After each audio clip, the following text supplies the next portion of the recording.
A $10,000 battle over a Wolfdog explodes with wild twists about ownership, money, and broken promises. I'm Jason J. Let's check this one out together. When did you get into breeding and selling wolf dogs? Approximately 8 years ago. Why? I found animals fascinating. The defendants purchased one of your puppies several years ago. One, yes. And a couple of years later, according to you, they were looking for a second dog. Yes. Did they contact you? Yes. By phone? Through messaging. Which you have. Yes. Okay. And I will take a look at it at an appropriate time. That they were looking for, I think they were looking for a male. They had a female. Correct. And you were prepared to accommodate that. Did you give them the price for the dog? Yes. What was that? At the time, it was $800. And after certain discussions with them, was that price ever modified? Yes, it was. To what? Angela thought that the $800 was a little expensive, and How much had they paid for the first dog? $500. Okay. The reasoning being, they helped me sell some. No, just years before, they had paid $500. You were asking $800 for this male. It was $800 back then also. Under the circumstances, if they helped me sell animals, then I would give them a deal. Did they do that for you the first time that Yes, ma'am. So the first time that they bought a puppy from you, they paid $500 and assisted you in finding owners for other puppies. Correct. Is that correct? Yes. Second time, you asked for $800. Yes, And then did you make the same deal with them? I did. How many puppies did you have? At the time, I had 6. Did they come over and see the puppies? No. Isn't that usual to come over and pick one? Unless you only had one male? Sometimes. I've sold other people animals throughout the United States by pictures only and updated photographs. On what date did you go and pick up your puppy? He dropped the puppy off to us on, I think it was March 22nd. How far does he live from you? About 40 miles. So 30 you miles. could have easily gone to see the litter. Yes, correct. So you chose for him to drop the puppy off. Well, he kind of messaged us, and we had a phone conversation where he stated that he couldn't feed the puppies anymore. No, that's not what I'm asking you. I know you have a script that you want to tell me about because you have something in your head, but that's not what I asked you. What I asked you was you could have gone to look at the litter of puppies correct. and picked out which one you wanted. Correct. You chose to have him deliver it to you. Yes. That was my question. So he delivered to you a male puppy. How old was the puppy you delivered to them? Approximately 9.5 weeks. I don't know if that's an appropriate time for wolf dog puppies, but 10 weeks is a reasonable time to separate puppies from the litter and their mother. I know that that's not what I went to law school for, but you require a certain amount of nonsense information over the course of a lifetime. Anyway, did they pay you for that dog? No. What was the arrangement? According to Angela, I got 3 different amounts. She was going to give me a $100 deposit and $100 a week, a $150 deposit, then $100 a week, and a $200 deposit and $100 a week. I got nothing. At what purchase price?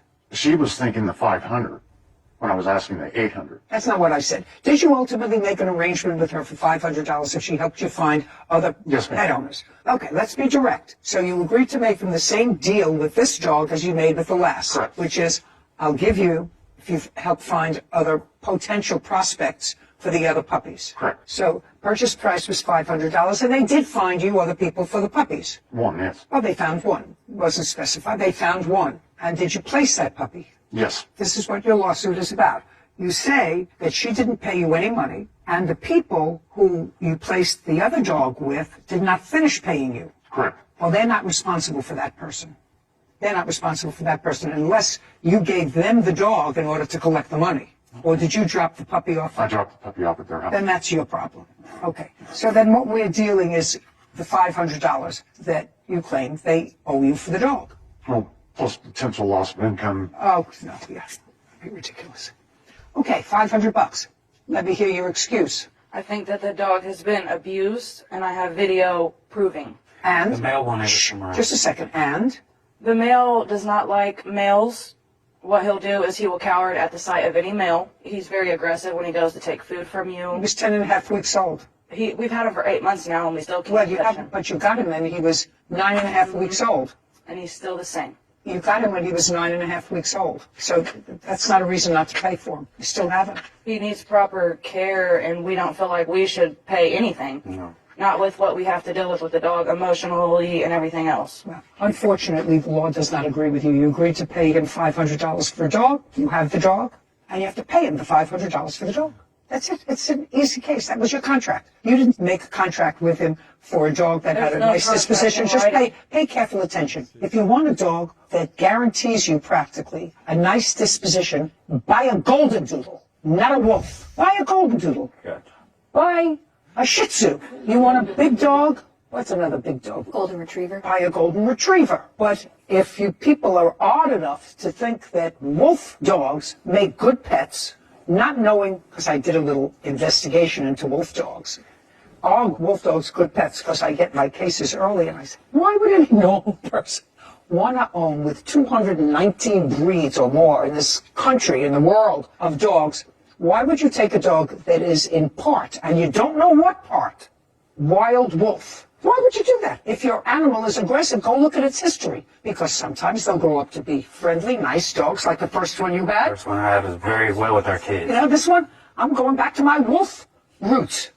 Well, so, judgment for the plaintiff in the amount of $500. Your counterclaim's dismissed. We're done. Thank you. Someone correct me if I'm wrong, but I don't believe it's legal to own a wolf dog breed in every state.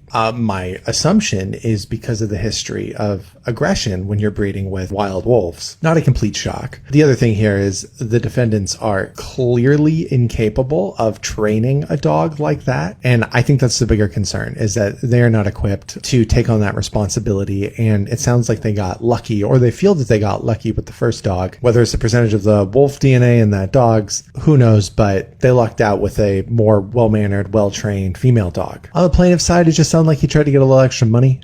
I get it. I get it because of the hassle of the whole situation. But if your deal was for $500, you're not going to get $8. Not in this court. Like, that's impossible. That's just never going to happen with her. But other than that, it seems pretty cut and dry. But let me know what you thought about this case. Have you been in a situation like this before? Have you bred or trained dogs like this? I'd love to know more about it. Let me know in the comments. Thanks for watching.